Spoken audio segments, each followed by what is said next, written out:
So Sam Bankman-Fried is 30 years old. He was, until last month, a multi-billionaire, probably worth around $30 billion. But it turns out that his empire was essentially built on, almost you could think of it as an internal Ponzi scheme, where he created a coin called FTT. He then loaned it out to his investment arm called Alameda Research, which then stuffed its accounts with it, which then became part of the valuation for FTX, his crypto exchange. There was a run on the FTT coin, which was a stable coin. It's supposed to be pegged to $1, a US dollar.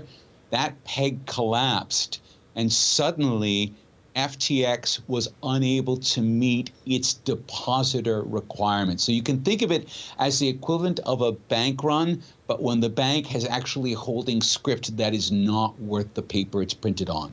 So when you talk about this as being something of a Ponzi scheme, that immediately senses corruption, really nothing to see here. The emperor is not wearing any clothes. And it should have been apparent to people for a period of time. For instance, FTX took a great big bunch of venture capital from Sequoia Investments, which is, one of the gold standard. I think they funded Google, to give you a sense of the quality of the investments that they make.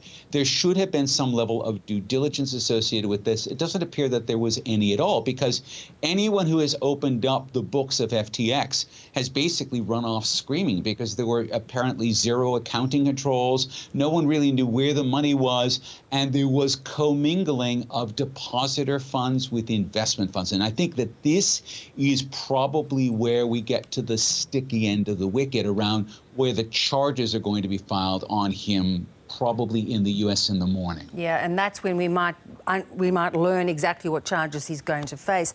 He seemed to be hiding in plain sight, though, believing he was not under any threat of arrest. Was that just bravado?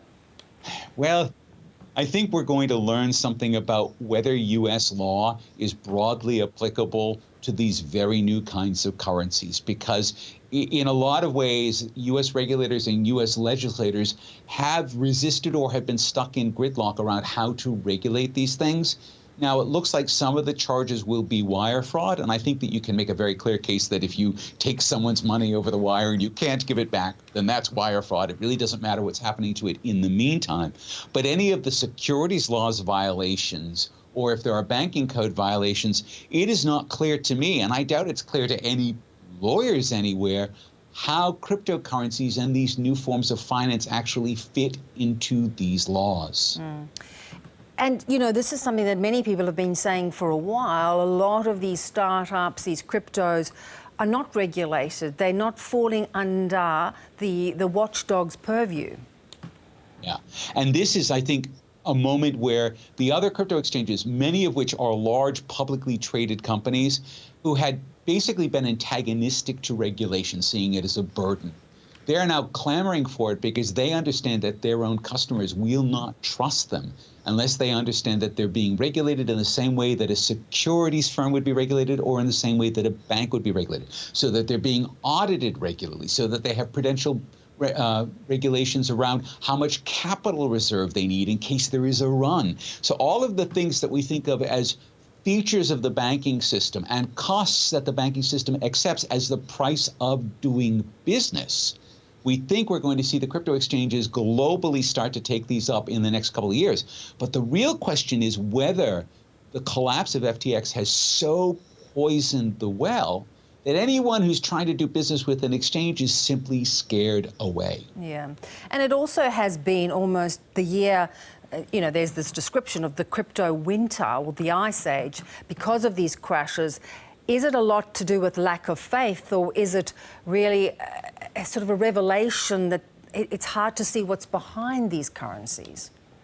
I think it's probably all of everyone's bad dreams coming true at once. So we did see the collapse of Luna and Terra, which were stable coins that were pegged to the US dollar. That may have been a flaw in the program. So basically, it's a kind of program trading that was used to stabilize it, and it may be that it was actually long-term unstable. We say, okay, that happened with long-term capital management back in 1997 and kicked off the Asian financial crisis. So these are things that we've seen before. We're just seeing them in new ways. ways, but we're also seeing the same kinds of financial contagion. Banks collapsed in 1997, and crypto exchanges have been collapsing this year again because these same mistakes are being made, but in a new medium. Interesting. There were a lot of celebrity endorsements for FTX and also, of course, other currencies. Do they bear any risk or responsibility?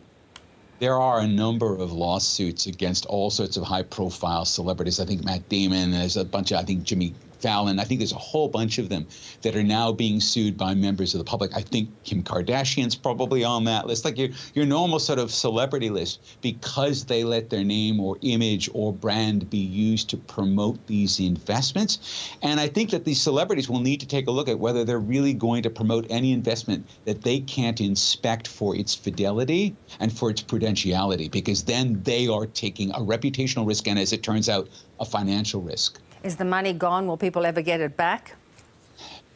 This is one of the better aspects of cryptocurrencies is they should theoretically be very traceable. You should be able to always follow the money trail. But it looks like the controls at FTX were so poor that those trails in many cases were not well maintained. And so this is going to be a forensic lawyer's dream. They're going to be spending years trying to uncover where all the money went. Will they get it all back? No. Will they get some of it back? Yes. Mark, thank you for unravelling all of that for us. So interesting. And thanks again for all your contributions over the year. Have a great break if you're getting one. Thank you.